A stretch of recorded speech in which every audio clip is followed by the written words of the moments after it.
They released 3 Rottweilers to track down an enslaved girl. The dogs were trained killers, known for never failing. The plantation owner expected them back soon, dragging what was left of the child. But the hours stretched on. Then, the dogs returned. What they brought back with them made even the cruelest men on that plantation step backward in shock. What happened in those missing hours would expose a secret so devastating it would shake the foundation of everything they thought they knew. It started with a girl who wasn't supposed to exist. Lena was born years after slavery had officially ended in America. But on the Blackwood plantation in rural Mississippi, no one had told the enslaved people that freedom had come. The plantation sat deep in the backwoods, miles from any town, hidden behind thick forests and swampland. The nearest sheriff was paid to look the other way. Mail never came. Visitors never arrived. The people who lived and died on that land believed they were still property. They believed escape meant death. They believed it because that was the only truth they were told every single day. Lena's mother died giving birth to her. Her father was sold away before she could walk. She was raised by an elderly woman named Cora, who whispered stories of a world beyond the trees. Cora told her about a war that was supposed to have freed them all.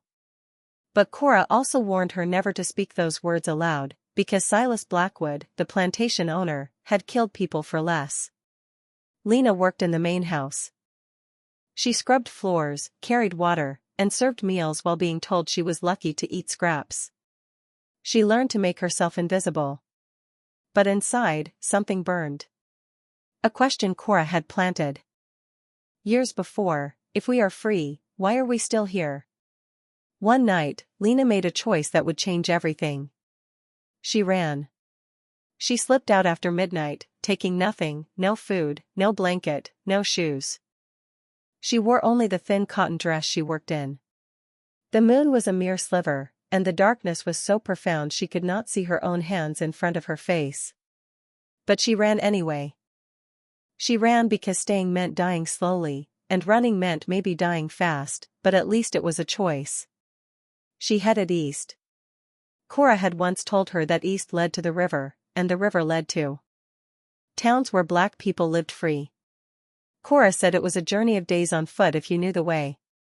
Lena did not know the way, but she ran. Behind her, back at the plantation, a woman woke and noticed Lena's pallet was empty. She checked the main house and the kitchen. Then, compelled by fear, she woke the overseer. His name was Jasper Holt. He was a man who smiled when he hurt people. He had been overseeing Blackwood's plantation for years and had caught runaways before. He enjoyed it. Jasper walked slowly to the dog pen. 3 Rottweilers stood behind the iron gate. Their names were Titan, Ajax, and Rex. They weighed over 100 pounds each, trained since they were puppies to track and attack. Jasper fed them raw meat and kept them hungry. He brought them Lena's blanket from her pallet.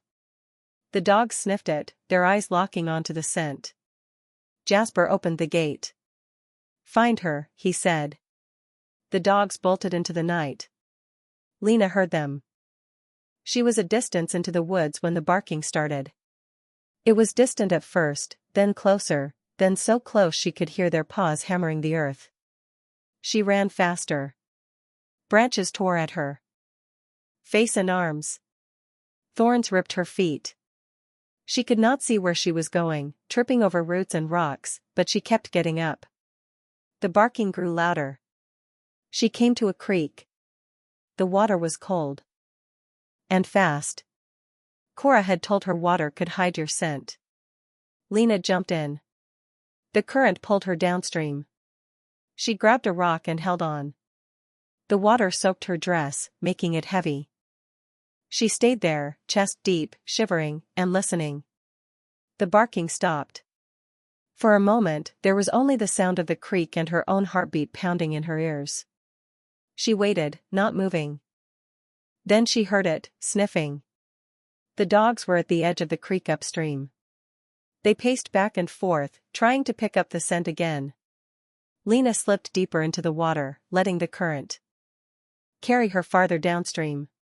She kept her head just above the surface. The cold numbed her fingers. She could no longer feel her feet. But she kept going. The dogs found the scent again.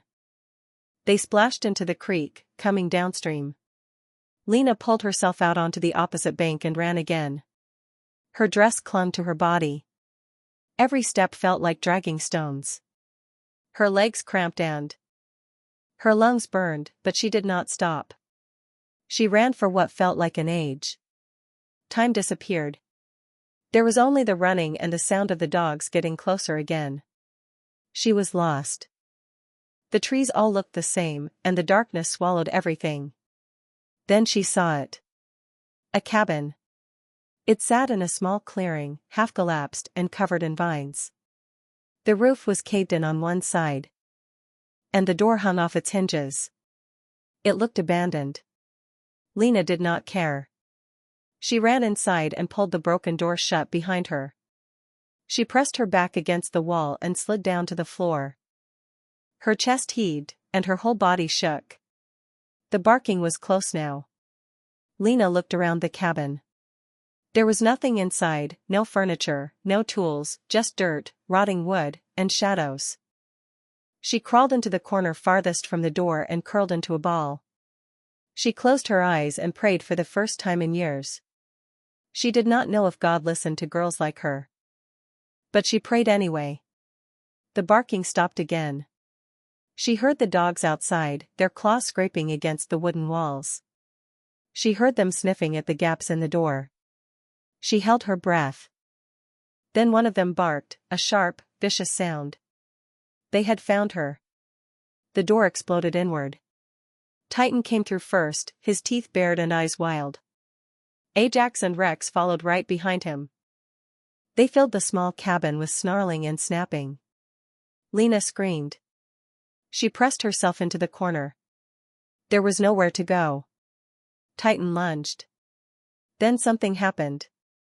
The floor gave way. Lena fell through the rotted wood and dropped into darkness.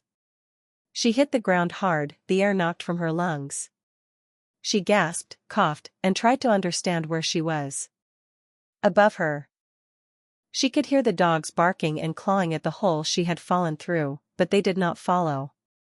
The hole was too small. Lena was in a root cellar.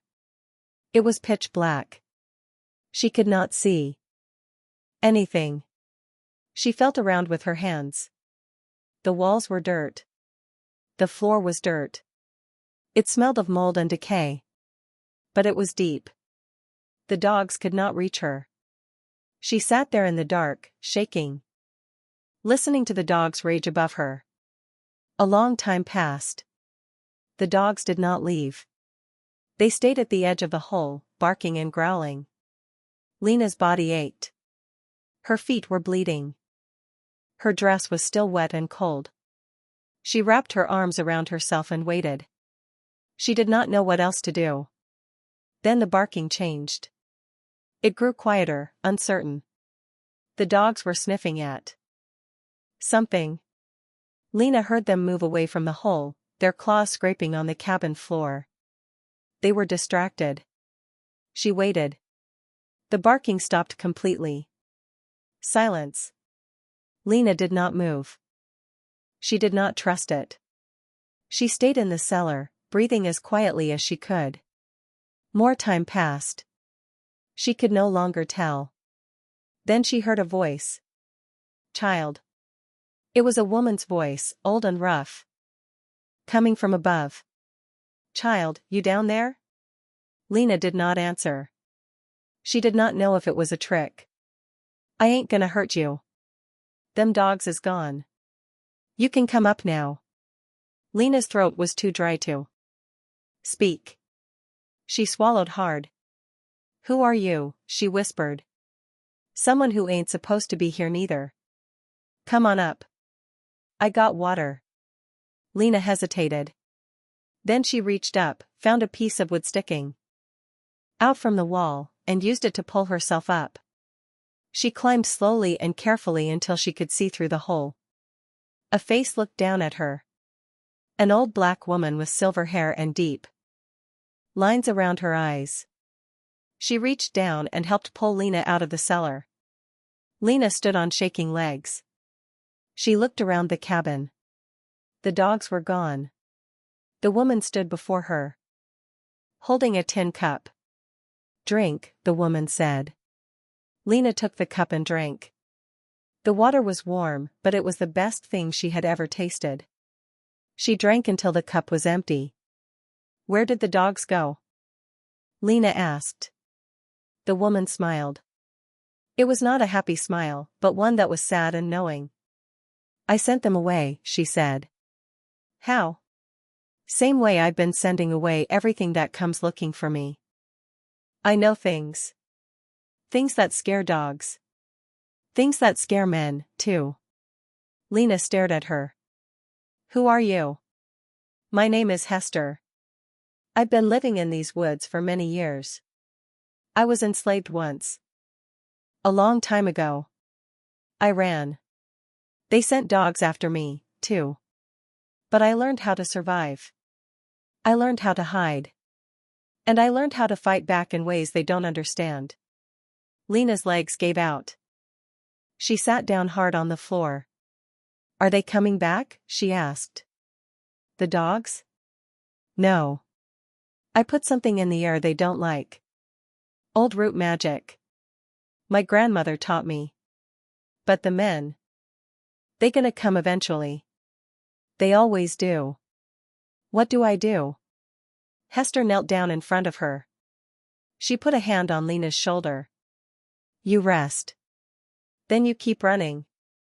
But this time, you run smart. I'll show you the way." Lena slept for a while on the dirt floor of that broken cabin. When she woke, dawn was breaking through the cracks in the walls. Hester sat near the door, watching the tree line, an old, rusted, but sharp knife in her hand. "They'll come soon," Hester said without turning around. "The dogs went back. The men will want to know why they came back without you." Lena sat up. Her body screamed with pain. Every muscle was tight. Her feet were swollen and crusted with dried blood. She looked down at them and felt tears coming, but she pushed them back down. "How far is the river?" Lena asked. "Days if you move fast. Longer if you don't. But you ain't going to the river." Lena looked at her. "Why not?" "Because they know that's where runaways go. They'll have men waiting there. You go to the river, you get caught. Or worse. Then where do I go?" Hester finally turned to look at her. Her eyes were hard, but not unkind. "North. There's a settlement a journey from here. Free black folks. They don't ask questions. They don't turn people away. But the path is rough. Swampland, gators, snakes. Most people don't make it." "Most people don't make it here either," Lena said. Hester smiled a little. "You got some fire in you. Good. You'll need it." Hester stood and walked to the corner of the cabin. She moved some loose boards and pulled out a small sack containing dried meat, hard bread, and a tin of water. She handed it to Lena. "This will get you through a few days if you're careful. After that, you gotta find food yourself. You know what plants you can eat?" Lena shook her head. Hester sighed. "Then you're gonna learn fast, or you're gonna starve."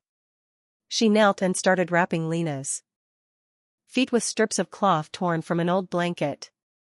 The cloth was rough, but it was better than nothing. "Why are you helping me?" Lena asked. Hester did not answer right away. She tied off the cloth and sat back. "Because somebody helped me once, a long time ago. And I swore if I ever got the chance, I'd do the same. That's all." She stood and walked back to the door. "You need to go now. They're coming. I can feel it." Lena stood. Her legs still shook, but they held her. She took the sack and slung it over her shoulder. "What about you?" I'll be fine. I always am. Lena walked to the door. She stopped and looked back at Hester. Thank you. Hester nodded. Don't thank me yet. Thank me when you make it. Lena stepped out of the cabin and into the woods. The morning air was cool. Birds were starting to sing. For a moment, it almost felt peaceful. Then she heard it. Voices. Men's voices. They were far away but getting closer. She ran. Hester watched her disappear into the trees. Then she turned and walked back into the cabin. She sat in the center of the room and waited. She had done this before. She knew what was coming. Soon after, Jasper Holt arrived with 5 other men. They had guns and torches, even in daylight. They surrounded the cabin. Jasper kicked the door open and stepped inside. He saw Hester sitting there, calm as anything. Where is she? He demanded. Where's who? Hester asked. Jasper raised his rifle and pointed it at her face. The girl. The dogs tracked her here. Where is she? Hester looked at him as if he were a child. Throwing a tantrum. Ain't no girl here. Just me. And I've been here alone for years. Your dogs must have lost the scent. Jasper looked around the cabin. He saw the hole in the floor. He walked over and looked down into the cellar. It was empty. He turned back to Hester. You're lying. Believe what you want. Don't make it true. One of the other men stepped forward. Jasper. We're wasting time. The girl's long gone. Let's go. Jasper stared at Hester for a long moment. Then he lowered his rifle. If I find out you helped her, I'll come back, and I won't be kind. Hester said nothing. Jasper and his men left. Hester listened to their footsteps fade into the distance. Then she stood, grabbed her knife, and walked out the back of the cabin. She had her own running to do now. Lena moved through the woods as fast as her broken feet would allow. The cloth wrappings helped, but every step was agony. She followed the direction Hester had pointed her, north. Toward the swamp, toward something that might be freedom or death. She did not let herself think about it. By midday, the trees began to change. They grew thicker, darker. The ground became soft and wet. She could smell the swamp before she saw it, the scent of rot, standing water, and long dead things. She stopped at the edge and stared. It stretched before her like a black mirror. Trees rose from the water, their roots twisted and gnarled. Spanish moss hung from the branches like old curtains. The water was too still. She knew what that meant. Alligators. She had 2 choices. Go through the swamp or go around it. Going around would take days she did not have. So she stepped into the water. It was warm. It came up to her knees, then her waist, then her chest. The bottom was soft mud that sucked at her feet with every step. She kept her arms above the water and moved slowly, not wanting to make noise or attract attention. Something brushed against her leg. She froze, looking down into the impenetrable dark water. She waited. The thing moved away. She kept walking. It took her a long time to cross the swamp. When she finally pulled herself onto dry land on the other side, she collapsed. Her whole body shook. The cloth wrappings had come loose and floated away. Her dress was covered in mud and slime. She smelled of death. She lay there for a long time. The sun was setting. She knew she needed to move and find shelter before dark, but her body would not respond. She was too tired, too hungry, too broken. Then she heard something. Footsteps. She forced herself to sit up. A figure emerged from the trees. A man. He was black, tall, and carried a rifle. Lena's heart sank. She tried to stand, but her legs failed. The man stopped a few feet away. He looked her up and down. "You running?" he asked. Lena did not answer. She did not know if she could trust him. "It's all right," he said. "I ain't gonna hurt you. I'm running, too." He lowered his rifle and set it on the ground. Then he sat down across from her. "My name's Elijah. I've been free for a while now. I'm heading north to the settlement." "You headed that way, too?" Lena nodded slowly. "How far?" she asked. "Days more if we move steady. Less if we push hard. But you look like you ain't got much push left in you." "I'll make it," Lena said. Elijah studied her face. Then he reached into his pack and pulled out a piece of dried fish. He handed it to her. "Eat. You ain't gonna make it anywhere on an empty stomach." Lena took the fish and ate. It was salty and tough, but it was food. She ate slowly, savoring every bite. "Where'd you come from?" Elijah asked. "Blackwood Plantation." Elijah's face changed. He looked surprised, then angry. "Blackwood? That place is supposed to be abandoned. Everybody knows the war freed the slaves years ago." "Not there," Lena said. "Nobody told us. Nobody came. We didn't know." Elijah stared at her. "How many people still there?" "Many. Maybe less now. People die. They don't get replaced." Elijah stood up. He paced back and forth, looking as if he wanted to break something. "That son of a," he stopped himself, taking a deep breath. "We gotta tell somebody. When we get to the settlement, we gotta tell somebody." "They won't believe us," Lena said. "Nobody ever believes us." "They will, because I'll make them." Lena looked at him. She wanted to believe him, to believe someone would care. But she had learned that wanting something did not make it true. Elijah sat back down. "We'll rest here tonight. Move at first light. I'll keep watch. You sleep." "I can't sleep," Lena said. "Every time I close my eyes, I hear the dogs." "The dogs are gone. They always come back." Elijah did not argue. He just nodded. "Then we'll stay awake together." They sat in silence as the sun disappeared and darkness fell. The woods filled with sounds, crickets, frogs, owls, things rustling in the bushes. Lena jumped at every noise. Elijah stayed calm. He had been doing this longer than her and knew which sounds mattered. In the deep night, Elijah spoke. "You got family back there?" "No. They're all gone. Dead or sold. I don't know which." "I'm sorry." "Don't be.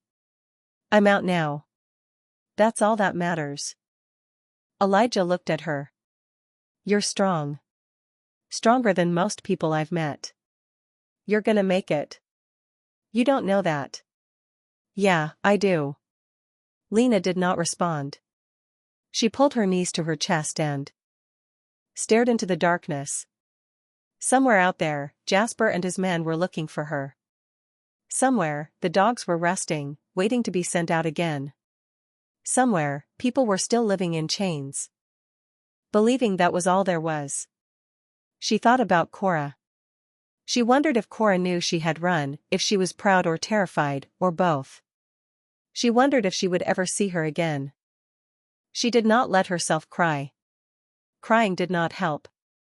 It only made you weak, and she could not afford to be weak. Not now, not ever. As the night wore on, exhaustion finally won. Lena's eyes closed. She slept sitting up, her head resting on her knees. She dreamed of dogs with red eyes and men with guns and a river she could never reach. When she woke, Elijah was shaking her shoulder. "We gotta go," he said. "Now? What's wrong?" "I heard voices a ways back. They're coming this way." Lena stood. Her feet screamed in protest. She ignored them. How many? Don't know. At least 3, maybe more. They grabbed their things and started moving fast. The sun was just rising, painting the woods in gray and shadow. They moved north, pushing through thick brush and over fallen trees. Behind them, the voices grew louder. There. I see tracks. This way. Lena and Elijah ran. Her feet were bleeding again, leaving a red mark on the ground with every step, a trail she knew they could follow, but there was nothing she could do. They came to a ravine. It was deep and narrow, with steep sides and a small stream at the bottom. Elijah looked at Lena. We gotta jump. I can't. Yes, you can.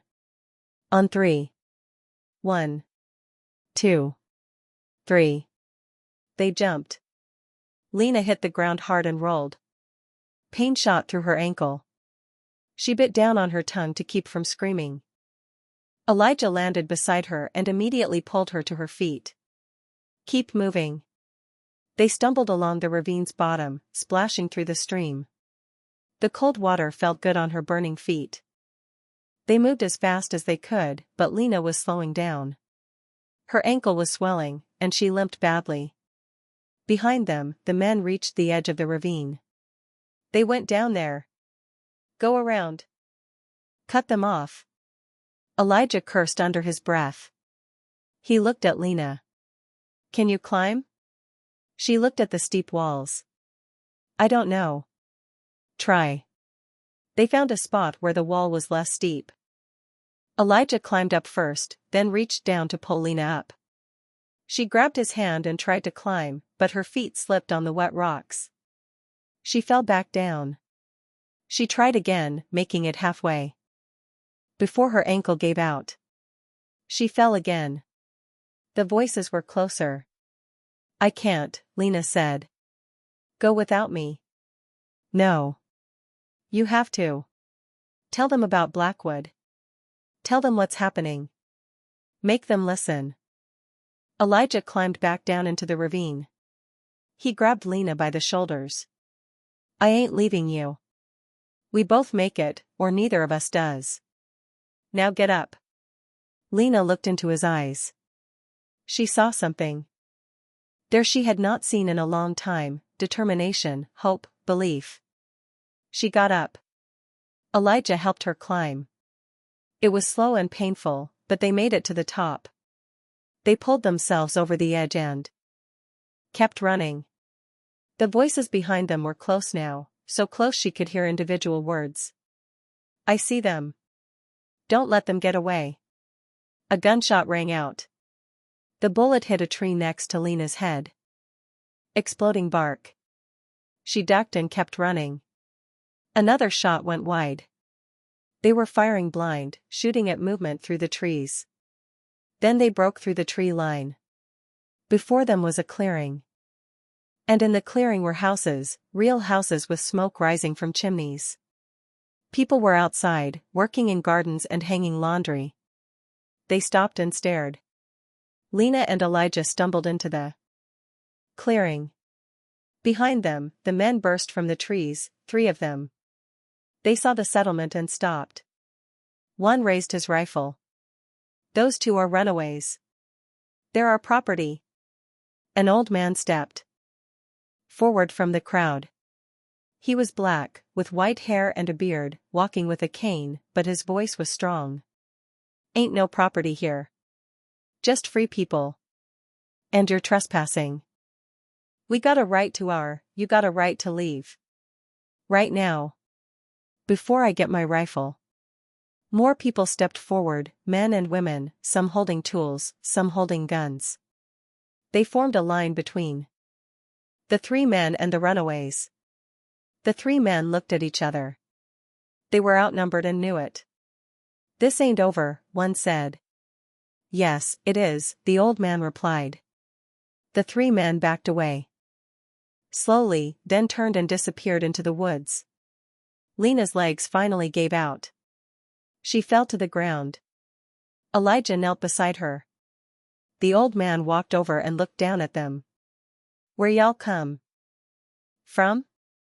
"Blackwood Plantation," Elijah said. "And there's more people still there who need help." The old man's face hardened. "Blackwood? That place is supposed to be gone." "It ain't. And they're keeping people enslaved, pretending the war never happened. Pretending freedom never came," the crowd murmured. The old man looked at Lena. "That true, girl?" Lena nodded. She could not speak, too exhausted and broken. The old man turned to the crowd. "Get the sheriff. Get the federal marshal. We're ending this today." Days later, Lena sat on the porch of a small house in the settlement. Her feet were properly bandaged now. A woman named Sarah had washed her wounds, applied salve, and wrapped them in clean cloth. Sarah had also given her a new dress. Blue cotton with small yellow flowers. It was the first new thing Lena had ever owned.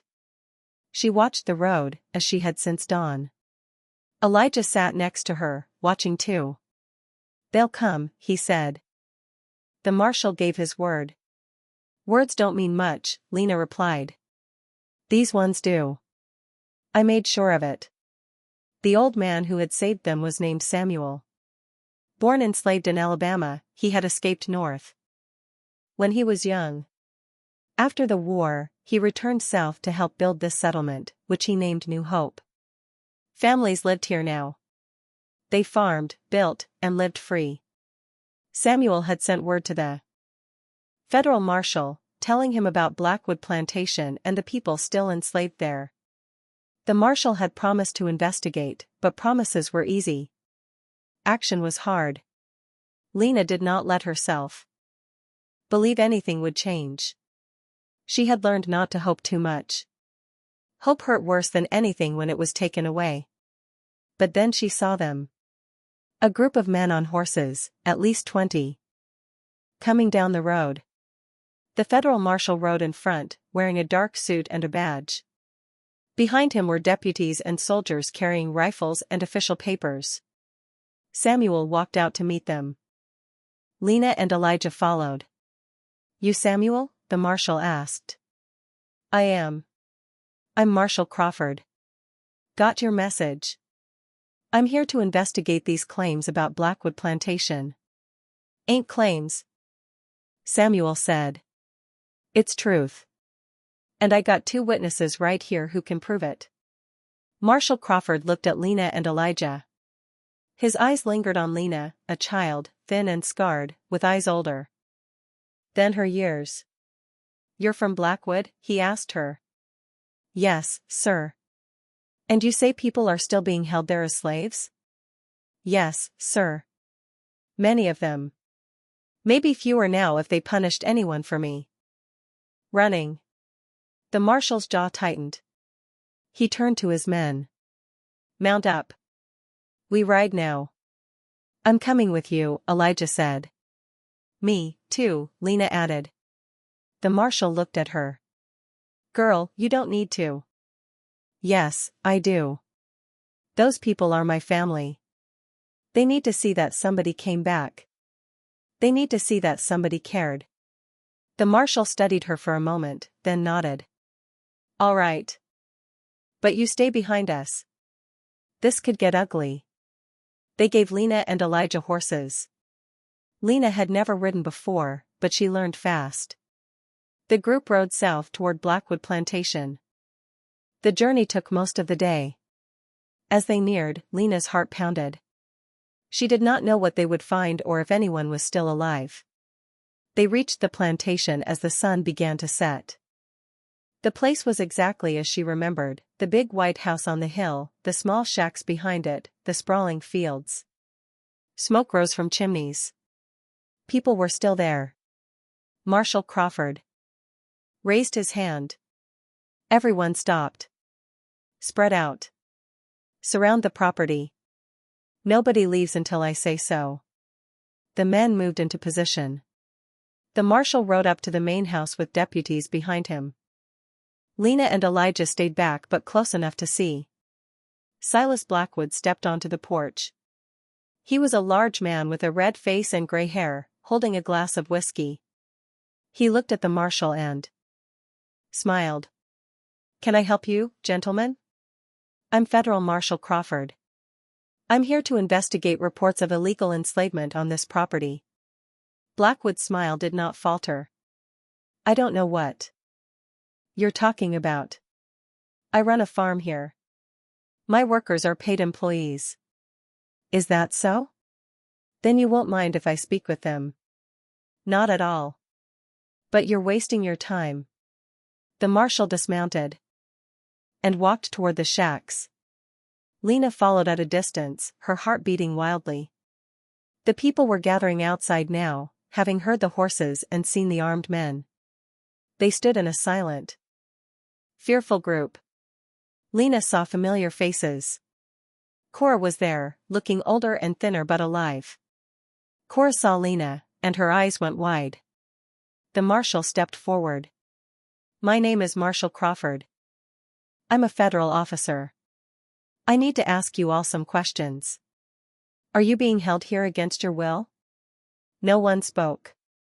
They looked at each other, at Blackwood on his porch, at Jasper Holt, who had appeared with his rifle. "Are you free to leave whenever you want?" the marshal asked. Still silence. "Are you paid for your work?" "Nothing." Lena could not take it anymore. She stepped forward. "They're scared," she said loudly. "They're scared because if they tell the truth, they'll be punished. They've been punished their whole lives for telling the truth." She walked toward the group. Cora reached out and grabbed her hand. "Lena," Cora whispered. "Child, what are you doing?" "What I should have done a long time ago." Lena turned to face Marshal Crawford. "These people have been enslaved here since before I was born. Mr. Blackwood's father started it. He kept us hidden. He told us the war never ended. He told us we were still property. He beat us, worked us, and killed people who tried to run. I'm young, and I've seen people murdered here. People buried in unmarked graves in those woods." The marshal's face paled. "That's a lie," Blackwood shouted from the porch. "That girl is a liar and a thief. She ran away, and now she's trying to cause trouble." "If it's a lie," Lena said, "then why did you send dogs to kill me? Why did Jasper Holt hunt me like an animal? Why do these people have scars on their backs from whips?" She turned to Cora. "Show him." Cora hesitated. Then, slowly, she turned and lifted the back of her shirt. Her back was a landscape of thick, raised scars, old and new, years of beatings carved into her skin. One by one, others turned and showed their backs, men, women, even children. All were marked. All were broken. Marshal Crawford's hands balled into fists. "Mr. Blackwood," he said quietly. "You're under arrest." "For what?" "These people work for me. For illegal enslavement, kidnapping, murder, and violating the 13th Amendment of the United States Constitution." Blackwood threw his whiskey glass. It shattered on the porch steps. "You can't do this. This is my property." These are human beings," the marshal interrupted. "And they're free. They've been free for decades. And you've been breaking federal law for years." He nodded to his deputies. "Arrest him. And arrest that overseer, too." Jasper Holt tried to run. He did not get far before two soldiers tackled him. Blackwood was dragged from his porch in handcuffs, screaming and cursing. The people from the shacks watched in stunned silence. Then someone began to cry. Then another, and then everyone. They were not sad tears, but a mixture of relief, disbelief, fear, and joy. Cora pulled Lena into a tight embrace. "You came back," Cora whispered. "You came back for us." "I promised myself I would," Lena said. "If I made it, if I survived, I'd come back." The marshal approached them. Miss, I'll need statements from everyone here. It will take time, but I promise you, justice will be served. These men will face trial, and you will all be compensated. We don't want money, Cora said. We want to be left alone to live our lives. You'll get that, too. I give you my word. Over the following days, the marshal and his men documented everything. They took statements, found the graves in the woods, collected evidence, and arrested more of Blackwood's men. The people of Blackwood Plantation were given a choice: stay and work the land as free people with ownership rights, or leave. Most chose to stay. It was the only home they had ever known, but now it would be theirs. Samuel helped them form a governing council and file the legal paperwork to claim the land. He helped them understand what freedom truly meant. Lena chose to stay, too, not at Blackwood, with its ghosts and memories, but at New Hope. Sarah and her husband took her in, treating her like a daughter. Elijah also stayed. He and Lena became close friends. He taught her to read. She learned quickly, soon reading better than most adults. She devoured everything she could find: books, newspapers, legal documents. She wanted to understand the world and ensure no one could ever lie to her again. Silas Blackwood's trial occurred months later. Lena testified. So did Cora. So did others from the plantation. The jury's deliberation was brief. Guilty on all counts. Blackwood was sentenced to years in prison, where he later died.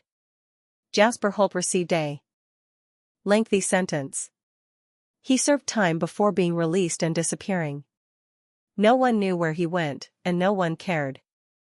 The 3 Rottweilers were never found. Some said they ran wild. Others said they were put down. Lena never asked. She did not want to know. Years after her escape, Lena stood on the porch of her own small house in New Hope.